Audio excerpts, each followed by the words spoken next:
Hey there, it's Nick. And it's Leah. Real quick thing before we get going.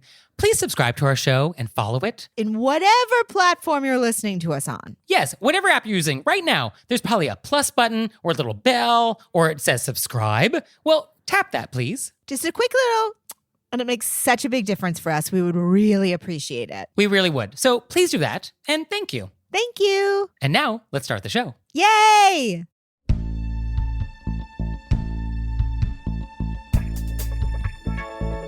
Do you give thoughtless gifts? Do you fall asleep on people on the subway? Do you tell people you're using the wrong fork? Were you raised by wolves? Let's find out. Here are things that can make it better when we have to live together. We can all use a little help. Some people don't ask themselves, were you raised by wolves? Hey everybody, it's Nick Layton. And I'm Leah Bonema. And we're in New York today, and let's just get right down to it. Let's get in it. So for today's AMUSE-BOUCHE, I want to talk about gift giving in China. Oh, wow. So, and this is a brief overview. This is a minefield. There is so much nuance and subtlety and rules and variation that we cannot possibly go through it all.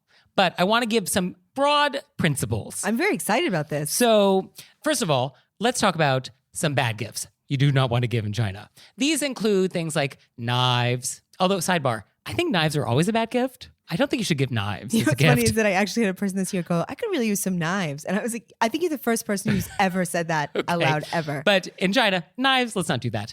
Things associated with the number 4, as we remember from a previous episode. So like if it was a set of something and had 4 of something, like maybe do that because 4, the word for 4 in Chinese sounds like the word for death. So let's not do that. Shoes, oddly, like shoes because the word for shoe, xie, is the same as for evil. Oh, wow. So, there's some connotation there. Pears, long story, but like pears, not great. Similar, clocks, watches, not a great gift. Green hats. Why? No, because it means time passing? A lot of the things that are bad gifts and a lot of things that are considered like bad luck are these things where the word sounds like something else. Okay. So like for and death, this sort of thing. Similarly, like green hats, the phrase to like wear a green hat is also the phrase for like your wife is cheating on you. Oh my goodness. Basically. Right. So like, I don't know why you would give someone a green hat as a gift. But if it was a possibility, take it off the list. Just something to note. Wow. I feel like I should need to write this down. Similarly, candles, a little too funeral-like, so we don't want to do candles. Flowers are also a little tricky. Cut flowers historically are sort of a funeral thing. Okay. I do think that that's less and less in China these days. Like if you showed up at somebody's door with a bouquet, they wouldn't be like, who died? Right. But, it is sort of a thing. So let's talk about what you should bring. I know. I was like, let's... So there's a lot of different categories of gifts depending on what it is. Is this a business thing? Is this a housewarming? Are you meeting the in-laws? Is this a birthday party? Is this Chinese New Year's? Like, what is it? So in thinking about this, I think the best gift that is very universal is always the item from your hometown. Oh. A local food specialty from your home. So this would be like blueberry jam from Maine. Excellent gift. Bagels from New York, See's candy from California. So I think something that is a local food specialty from wherever you're from, typically always a very good gift for most social situations in China. Oh, good to know. So I think that's a nice, just blanket, go for it, no problem. And would you say these would also apply for Chinese American friends? Yeah, I mean, I think if you wanted to kind of do like Chinese style, for sure, yeah. I think that's good. So then color. Red is good luck. Red, you were always safe. Red, it's the traditional wedding dress color. It's what we use for, envelopes of cash. Red is pretty much safe. If you're going to buy something where the color is sort of like a main thing of whatever it is, this is a vase, this is a t-shirt, this is a whatever. If it's red, you're pretty much safe. Somebody told me that not to write people's names in red ink. True.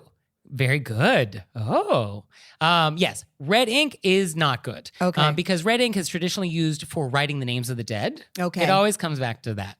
Also, red ink is used for very like official correspondence, like a chop, like a carved name stamp that's in red ink. And so there's sort of official connotations too. So in correspondence like this, the gift giving, we do not want to write in red. Okay. So other colors are fine. Present red. Present red. Card great. writing not red. Not red. And in terms of wrapping the gift, it is very important to wrap the gift. You want to wrap it nicely.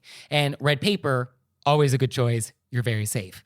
Or gold. Gold feels very expensive, lavish, all that. Great. Not yellow, though. Oh. You do not want to get into yellow, and you definitely don't want to have like black ink on yellow. That's like a whole separate thing, so don't do that. Okay. But red, you are safe. So when it comes to colors that are bad, white.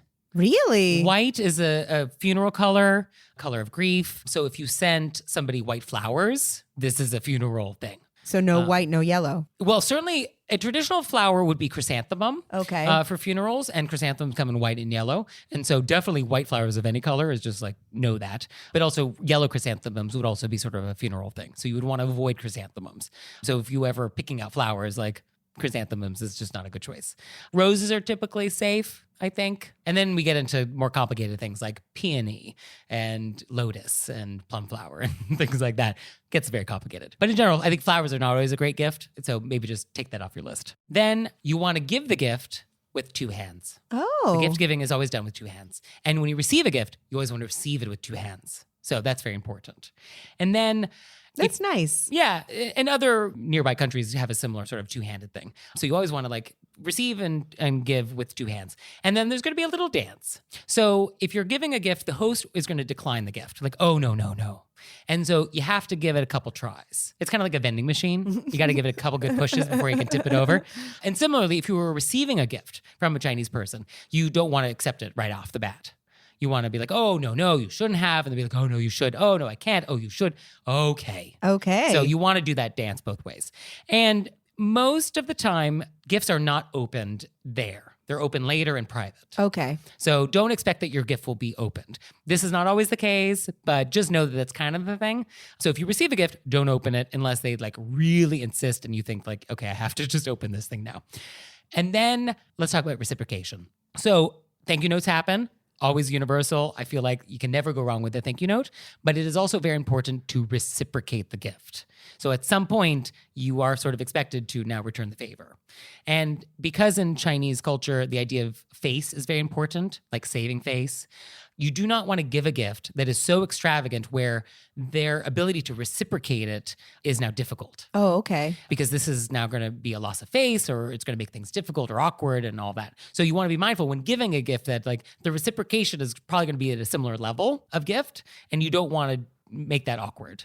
So Good to know. something to know. So that's a very brief sketch of the gift giving in China, but hopefully it's a little helpful. It's very helpful. And I didn't know 99% of that. This is, Okay. And I love it. So next time, It's great to know. Yeah, so great. Okay. I love the giving with two hands. That's nice. Oh, and do you know how to say thank you in Mandarin? No. So it's 谢谢. 谢谢. Yeah. So sort of a falling tone on these words. 谢谢.谢谢. 谢谢您. 谢谢您. And 您 is sort of a polite way of saying you. So that's very polite. 谢谢您. And then I would say 不用客气. No need for politeness. Oh, I love it. And we're back. And I want to go deep. Very deep with this one. So for today's question of etiquette, I want to talk about hospital etiquette. This is such a good one. So this happens. A lot. So let's talk about how to behave. Yep. So you have thoughts, obviously. So please begin. I've spent a very long time in hospitals Okay. as an accompanier Okay. to the person in the hospital. And so I have a lot of feelings on this. So let's maybe start with if you're the patient. What patient obligations are there? Oh, I didn't even think of it from that angle. Okay. So Miss Manners actually is really into being a patient in the hospital for some reason. And she kind of describes it as like this wonderful opportunity where etiquette rules are suspended. And she goes on and writes like how wonderful it is. Can you imagine if you were in your living room and you decided you just want to close your eyes and stop talking to somebody who bores you? Only in a hospital can you do this. So she kind of sees the bright side. I mean, that's a lovely way to see it. I also feel like if you're ill or going through something, like that your focus should be on getting better and maintaining a Yes. positive sense of self. Yes, I think etiquette does not apply I for assume, you. obviously, I assume this was for people visiting. Yes, I think most of what we're going to talk about is just the visitors. If you're the patient, make sure you put your napkin. You know, What fork are you using? But I will say, as the patient, I think you are free to refuse guests. That Oh, is totally absolutely. fine. Just let the doctor know. You do know how to give reasons for this. And I think anytime you decide you're just done with whoever's visiting you, you can shut it down. No problem. Okay, so you are a visitor to a hospital. So I have things on my list. me too. So I guess the first thing on my list, this is not about you. Not about you. This visit, not about you. So we don't want to hear about your time in the hospital. We don't want to hear about your relative who had something similar and how that went.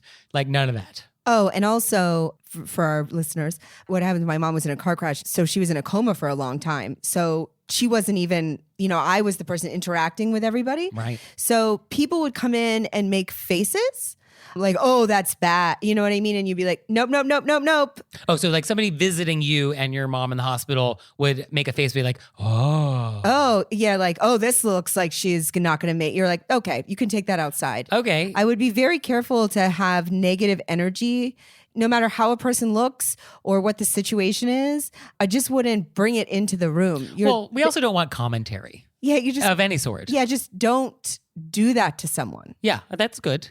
Like keep your negative. Obviously you want to support a person, but you don't need to let them know how horrible they look. Right. Yeah, no one needs that. Which people do that. Yeah, and they shouldn't. But also, etiquette in general is about ignoring the obvious thing in the room and just pretending whatever is happening is not happening. So even if somebody has been through a car crash and doesn't look their best, we don't call that out. Good etiquette requires you to pretend that it's not happening. Yeah. It's just sort of mind-boggling when people do that. You're like, no, we all know what's going on right now. You don't need to do a blow-by-blow. Right. But I do feel like people do not know how to act in a hospital. They feel it's very stressful for them visiting. They're nervous about it. They don't want to say the wrong thing. They don't know how they're going to react. So that may be an explanation for this horrible behavior. No, I understand what the explanation is. That's why I think we're talking about it here. Yes. So know that could happen to you, and so don't do that. Yeah. Right. Just, I think because usually there's other people in the room and everybody's had to have been there a long time and everybody's strained and nervous and, you don't need to throw on top of their... Right. Some other short things that were on my list were don't eat their food. Don't do that. And don't sit on the bed. I don't think we sit on the bed. I think we stay off the bed. I sit wherever I'm told. Okay. Or we stand. Yeah. And then I think we don't bring fresh fruit or flowers. They're not allowed in a lot of places. Right. Because I think it's actually like a hazard. Because Yeah. there could be funguses on these things and people with compromised immune systems. Yeah. Yeah. You're not allowed to bring anything that was once alive. Okay. I think it's nice at the end of the day just to be there for the person and just ask what would be helpful. Do you need anything? What can I do for you? That could be like a task in the outside world. That could be bringing a book or something. Or like, can you bring me my Kindle or my phone charger? I had some friends bring me stuff and it was like made the whole... What did they bring? My mother's church group made all these snacks and sent them. And then I used them to bargain in the unit for other things. Wait, what? You know what I mean? Because you want to stay late and you want to do this stuff. And then you're like, I have brownies. Oh, so you'd be like, if you let me stay past visiting hour, Yeah. I've got this treat. Yeah. And does that work? Yeah, it really totally works. Yeah. And just for our audience at home, how's mom doing now? She's doing very well. Okay. And we also got the best. It was, I always want to say shout out to St. Mary's in Pennsylvania because you are angels. Okay. Thank I you. still go out for drinks with some of the trauma staff. Well, you there. bond with these people. Oh, I spent a month of my life 24 hours a day. Yeah. I know their business because you want to gossip. You got to do stuff, Yeah. Okay. So it all worked out. It all worked out. And now it's time for Intermezzo. Intermezzo. So this episode is brought to you by HelloFresh. And with HelloFresh, you get farm fresh, pre-proportioned ingredients and seasonal recipes delivered right to your doorstep. And by the way, HelloFresh now owns every plate. So we love both. So you can skip the trips to the grocery store and count on HelloFresh to make home cooking easy, fun, and affordable. That's why HelloFresh is America's #1 meal kit. What I love about HelloFresh is that they have multiple meal plan choices. I love meal plan choices. I went with Fit and Wholesome because I'm wholesome. So our boxes are arriving soon, and we're going to report back. We're going to let you know how it went. We're very excited. And for you out there, go to HelloFresh.com/RBWFree and use code RBWFree for free breakfast for life. One breakfast item per box while subscription is active. That's free breakfast for life at HelloFresh.com/RBWFree with code RBWFree. And now it's time for Intermezzo. Intermezzo. Did you know we have merchandise? No. Leah, you didn't? Well, it's true.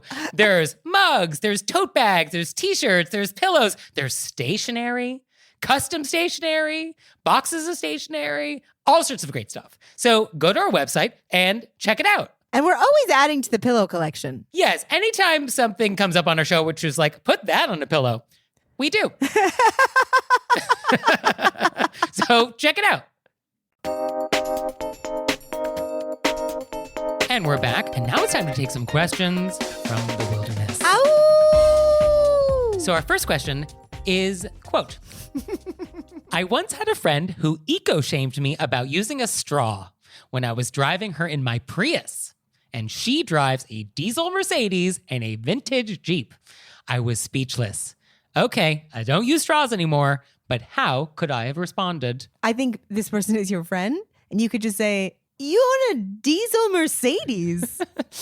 You could call out the hypocrisy. Okay. Because you also kind of say it in like with a smile on your face, like, come on. If you're going to call me out, then I got to call you out. Yeah. I mean, it definitely, it's hypocritical. Yeah. But the general rule is that we do not correct the bad behavior of others. Yeah, but they started it. Well, but that doesn't matter. You don't add more rudeness to rudeness. I know, but obviously this person is still thinking about Well, it. but that's not my problem. I think you want to just smile and nod and be like, okay, you're right. And just file that information away and then leave it there. Yes, I could see you going, you're so right. Yes, and your tone can allow for you to reveal that you may not be 100% on board with that. Etiquette somehow allows tone to slip through. Our etiquette gets very passive aggressive. and you know, Miss Manners, she's very into the passive aggressive But response. I don't agree with this. But you can't call people out.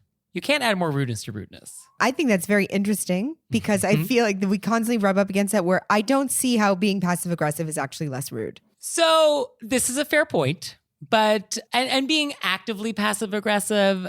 Really, yeah. nothing is more annoying than a passive aggressive person. Yeah. Yeah, no, that's true. Either let it go or say something. Well, saying something is not always wrong, but saying something where you're correcting their behavior, I think is never considered polite. It's not correcting their behavior. It's just being like, oh, yeah, well, I got straws, you got diesel. Yeah, I don't think that's a polite response. I don't think that saying something in a passive aggressive way is less polite, more polite. Yeah. No, I think it depends on what you say. I mean, because what's the passive aggressive response to this? I think not saying anything would be just the best response. Good thing I don't drive a vintage Jeep. That would really mess up the environment. I mean, I either feel like you just say it or you just completely let it go. I think you let it go. Well, here's the thing. Etiquette is not always satisfying. The thing is that this is they're her friend. It's not a stranger. You're going to be in this relationship with this person. So my guess is that this is the kind of person who probably does this. A person who does this. I see. They're going to do it again. So we have to. You're going to have to teach nip them this a in the lesson? bud at some point because there are people that do this and there are people that don't do this. Right. And if it's a person that does this, she's going to come in again on something you have. Is there a way to do this in a factual, non-judgmental way? Oh, I guess I shouldn't use straws. And I guess you shouldn't drive a diesel. I mean, what do you want to say that calls her out that somehow feels fine? I think that's the question to me. What do we do with people in our lives? My guess is that this person does this all the time. So the type Otherwise, of person... they would have just let this go because it was a one-off. And the person that just like shames you about certain behaviors? Yeah, every time you do something, Like, oh, like, you're going to eat that? Yeah, or that's not good for you? Yeah, or or like, you know about quinoa, right? Yeah, or have you know what I mean? This is going to keep happening. Okay. Well... This is a person who has no boundaries. I got it. I cracked the code. All right. Okay. So here's what we do. They have tried to correct your behavior. That is a rude thing. But we don't add rudeness to rudeness by correcting their behavior, which would be telling them why they're wrong and why they shouldn't do that. We can't do that. But what we can do is say, acknowledge what they've said and say that it bothers you that they're making this statement while also driving a diesel and you feel like this is maybe hypocritical. It feels like that might be okay. I mean, that's part of a feels like a conversation. healthy conversation to have. That feels like a better conversation, and now we've kind of taken it outside of etiquette. I like that. I almost feel like what I just said just now contradicts what I started by saying. Well, I feel like it's growth. I feel like I'm kind of okay. I think I'm feeling an epiphany a little bit. Yeah. Okay. Because I don't think obviously nobody hates turtles. I mean, You know what I mean? there could be. Yeah. No, nobody's after the She turtles. wasn't making a statement by having a straw. Right. You don't need to bring it up. True. Okay. So what have we told her to do? I loved what you told her to do. Okay, so I think thought you it do was that. very healthy. So as long as you respond by not correcting their behavior, but identifying how it makes you feel. Yeah. Okay. I feel like that's a healthy adult way to throw up a boundary. Okay. Yeah. Or you can just be like, thank you. Well, that's what I was saying at the beginning, which I know, is but just I'm like, let saying it go. that was, if you can't let it go, the thank you, that's the one option. Okay. And the other option, I think, is to directly say something. Okay. But no middle passive aggressive ground. Fine. Okay. I agree with you. Our next question is, quote, last week, a man fell asleep on me sitting on the subway. What would you do? I wrote underneath one, what would I do or what should you do? Okay. So I was actually going to ask you, I wrote down on my piece of paper, I'm sure this has happened to Leah. It happens to me so much because I come home very late. So you're the sleeper or the sleepy? I'm the one getting slept on. Okay. And I mean, it happens a lot. So tell me about your strategy. What I feel like I should be telling people is to not let people fall asleep on them. But sometimes people fall asleep on me and they just look so tired and like they've had the hardest day. You definitely have to be very tired to lower all defenses to fall asleep on the New York City subway. And so sometimes I just let them sleep Oh, because they just look so tired. yeah. And it's not putting me out in any way. Uh, But sometimes I do feel put out by it or it's a little awe. Sometimes I really just see somebody, they're at their max and they just are sleeping on their, you know what I mean? And I'm just like, whatever. yeah. But then other times you're like, it feels different sometimes. And so I'll do a jostle. Okay. And just any jostle, or you'll wait till like the train is about to stop to amplify it a little bit? I'll just like move my bag or Okay. take my phone out, but I won't do it pointedly at them. I just do it. Okay. So it somehow feels spontaneous. Yeah, because they're sleeping. So they just wake up and then move. Okay. Inevitably, they're going to fall right back asleep and fall right back on you again. But sometimes I'll do a jostle. So I was looking into this. I assume some people are like, don't fall asleep on me, or they move. Yes, most people do not care for this. Sometimes I'm okay with it. I was looking into this, and there was this artist who did I guess, installation where she would go on the subway and she would purposefully fall asleep on people. And she described the space between her and the next person as sculptural material. The space between us was sculptural material that she was shaping. I feel like that's the same person who tells you that you're using a straw when they drive a classic Jeep. So she did this whole thing where she did this, and then she had some friend sit in the seats across to like film this. And so most people were kind of like not into it, but then there were people that just let her sleep, and it was actually very nice. The audience, she did a TED talk about this, and the audience was like, "Aw," when like you let somebody sleep. Sometimes people just look like they need to sleep so bad. And I think, why not? Yeah. So I think it's your call if you want to allow it or not. I think you're within your rights if you want to like jostle them, or I think you can tap them on the shoulder and be like, "Excuse me." Like I think that's okay. Yeah, I think you're totally within your right to tap them. Yeah. I just do a jostle because, I'm terrified of conflict. Now, have you ever fallen asleep on the subway? No, I wouldn't fall. I don't even fall asleep on planes. Oh God. Wow. You think Really? I'm falling asleep on a subway? Okay. What do you think is going to happen on an airplane? You just want to be ready? I want to be ready in case somebody needs me. That's true. Leah Bonema, please land the plane. Please land the plane. And I'll be like, I have stayed awake for this. Our next question is a voicemail. So let's listen to that now. Hi, Nick and Leah. I was wondering about a business situation I recently encountered where my company was trying to set up a phone call with a company from Japan. And while I was emailing with these other assistants in Japan, I noticed that my boss had called them, referred to them with the prefix san, S-A-N. And I did the same because I thought that was the appropriate thing to do, but then I noticed sometimes they didn't always address us back as san. So I was wondering if you could find out the answer for me. What do you do? What do you call someone san or not? I have no idea, and I think I might have done the wrong thing. In fact, I'm pretty sure that I did. Thanks. Bye.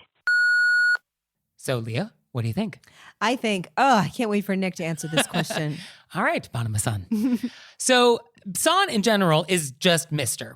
Mrs. It has no gender. You can use it for men and women. So san is just sort of that nice, polite way of referring to people. And so they were referring to you guys as san in all these work emails because they were just being polite. And you want to usually attach it in a business context to the last name because you're not on a first name basis. But you can also attach it to a first name. Like if we're familiar, I could be like, oh, Leah-san. So it's just polite. Now, it's not necessarily adding extra respect. Japanese has different words for that, like sensei. People are probably familiar with. That's more like for a teacher or somebody who's achieved some sort of high level of expertise in something. So there's a whole different set of words. As a foreigner, you are not expected to know the nuances of Japanese politeness and etiquette, which is wonderful. They're actually very kind, I think, the Japanese. But if you do it, would it come off as rude if you were just trying to be polite? Oh, the Japanese are so, I think, forgiving to foreigners who do not understand their nuances. Like, they're just kind of happy that you make an effort, and they get that we don't get it. So it's fine. I don't think you're necessarily going to come across as like aggressive if you don't use san or use san in the wrong way. Like, I think for the most part, most Japanese people kind of have enough experience with foreigners and kind of know the deal. Like, we don't know the degrees of bowing, different verb conjugations for different relationships. Like, it's very complicated and like, we're never going to get it. So they're fine. But san is great. So in this email, you can call them san, no problem. He indicated that they didn't always call you san. And so either that's very pointed and they're trying to make a statement, or more likely they're just treating you like presumably an American and they're like, oh, well, we're just going to call you Mr. Right. So we're just going to do the thing that you do because we want to be respectful of your culture. So I think that's kind of the deal. But just remember, san is just a polite way of saying Mr., Mrs., Miss, and you can attach it to the first name or the last name, and you could just apply it to everybody and it's probably fine. So don't be too worried about it. Perfect. Okay, great. Arigato gozaimasu. And arigato for all these great questions. Yes, arigato muchas. So please send us your questions and we will answer them. And we love questions from around the world. We really do. So if you are not in the United States, we are particularly curious to hear from you. No, we're curious. We don't want anybody to feel left Nobody's out. left out. But if you are not in the United States, I want to know that you exist. And so, send me an email. Just be like, hey, greetings from Latvia or wherever you are. Tell us about an etiquette thing in your culture. I'm very curious about etiquette around the world. I love learning. Because etiquette is very like locally based. Yes. Like New York etiquette is very different from California etiquette. So it's all Very local. different from Maine etiquette. Oh, is there etiquette in Maine? Stop it right now. So send us your questions. You can send them to us through our website, wereraisedbywolves.com. And there's lots of other ways you can reach us. So check us out. Send in your questions. Thank you. Arigato.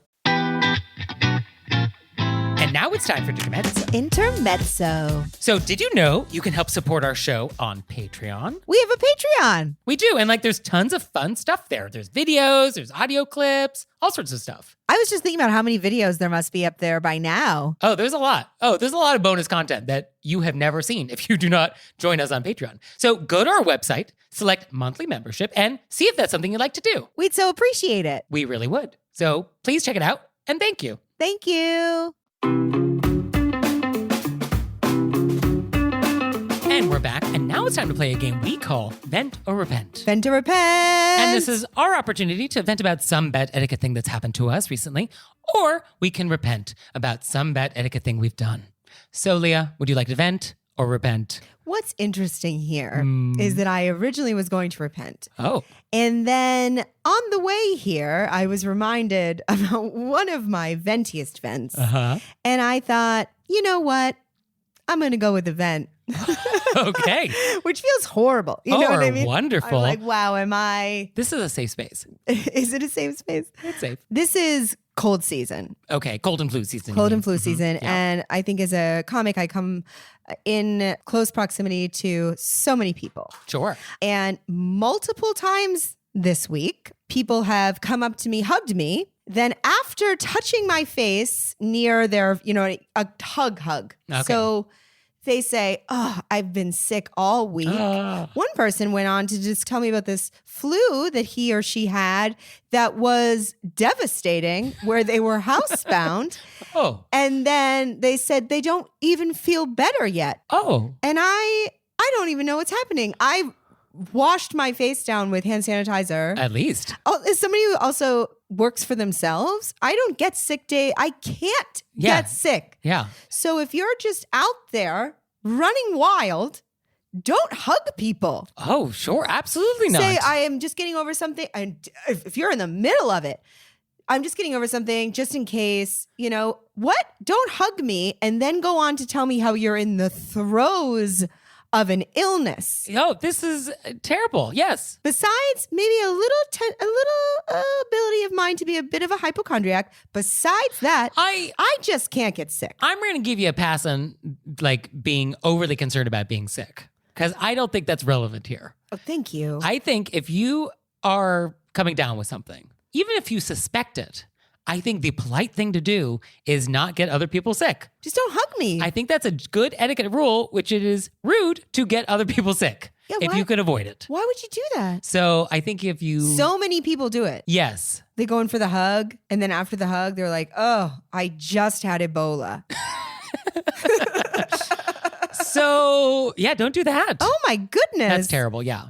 So remember to wash your hands at all times. But yeah, don't do that. Yeah, I don't have anything else to say because it seems so obvious. Don't do that. You would think it was obvious, and I wouldn't have even brought it up if it was just one person, but it happened multiple times. So how are you feeling now? I feel fine. I mean, we hugged. Yeah, I'm fine. Okay. Are you? I, in front of this person, took my hand sanitizer and wiped it on my face. Oh. And I was like, look at what you made me do. So for me, I would like to vent. Please. And this happened not necessarily recently, but it happened and it's always bothered me. And because this is a safe space, I wanted to share. Okay.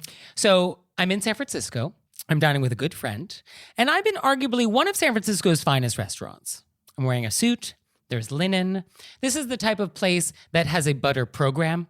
Oh, I don't even know what that is. They have programmed their butter. They have different butter options. There's a discussion about butter when they bring it to the table. Oh, wow. This is where we're dining. Okay. So, nice restaurant. So, we have ordered, we're chit-chatting, and now the first course arrives. Wonderful. So they bring me my plate, and it was sort of like a lobster salad-y thing. And a restaurant like this would typically have all of the plates arrive at exactly the same time. But there was some delay or something. So my dish arrives, and I'm waiting for the other dish to arrive before I start eating because we don't start eating until everyone's served. Obviously, we know this. So I'm just waiting for this, and it's like probably 20 seconds or so. And I can survive 20 seconds, to wait for this person. So I'm waiting patiently, and the waiter leans over to me and whispers in my ear to tell me a secret that he doesn't want anybody else to hear because he doesn't want to embarrass me. And he leans in and he says, "You start with this fork." And he takes his index finger and he taps the table next to the fork up and down, indicating which fork I'm supposed to use. No. Because he thought I was waiting because I was paralyzed, not knowing what fork I was supposed to use. Can you imagine? I can't even close my mouth right now. Can you imagine? I can't imagine. I mean, What did you say? well, first it takes a little while to process this information. You're in shock. You're in shock. I'm still in shock. The feelings that this brings up inside of me I feel is like you should still, call them now. You know what? I You know thought what? about it. Yeah. And here's what I'll say. I mean, I was wearing a suit. I looked like I have eaten in restaurants before. I'm Nick Layton, host of Were You Raised By? I know the fork situation here. And to think he was being so helpful, whispering what fork I should be using. What? I wish you had a card with you. So I want, for the record, to let everybody know that I do know what fork to use. And I think we don't correct diners. Yeah, even if I didn't know what fork to use, I don't want to be corrected. No. Everything about this was awkward and horrible and should never have happened. What did your friend say? Well, because this was a quiet whisper designed to not embarrass me. I know, but I mean, everybody sees somebody whispering. I mean, obviously I told her what happened and she was also just in shock. Yeah. So, yeah, there is nothing to say. There is nothing to say. Fork. You start with this fork. Yeah. So I know now. I was going to eat it with the knife. I was going to use my hands. Oh. Or I was just not going to eat until someone told me. I was just going to put my face into the plate. Or where does the food go? Where do I put it? I don't know. So. Oh, no. That's my vent. You of all people to do that to. Me of all people.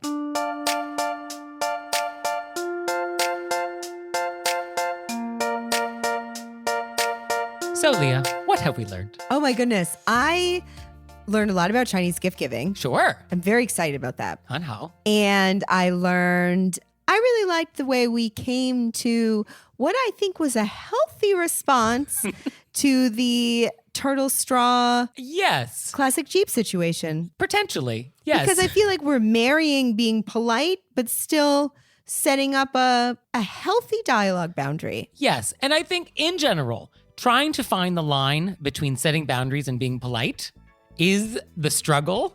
It is the struggle, and I don't think being passive aggressive is the answer. Probably not. So we'll see. And I learned that if I fall asleep on you on the subway, you're just going to let me go. I am just going to let it Gonna go. let me go. That's great. And also, you'll land the plane if I need it. Oh, I will. Yeah, and I'm I ready. learned 2 things. I'm ready. Well, thank you, Leah. Thank you, Nick. And thanks to you out there for listening. If I had your address, I'd send you a handwritten note on my stationery. Please subscribe to the show wherever you listen to podcasts and leave us a nice review. And for your homework this week, you can follow us on Instagram. You can sign up for a newsletter and you can do all those other things. But what I want you to do is just tell a friend. Just tell a friend. Sharing is caring. So lovely. So do that. Thank you. And thank you, Leah. And we'll see you next time. Bye. Bye.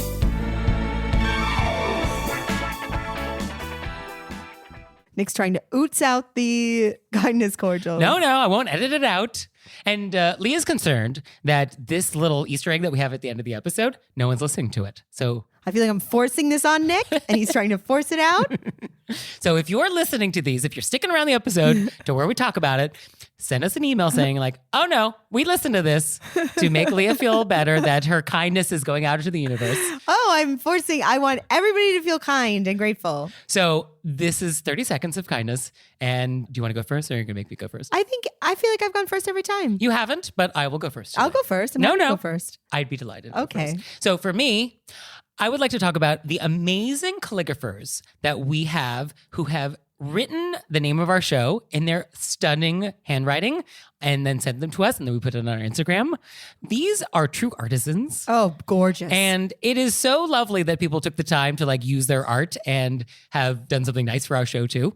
So I really love it. And all of these calligraphers have like sent us calligraphy in the mail.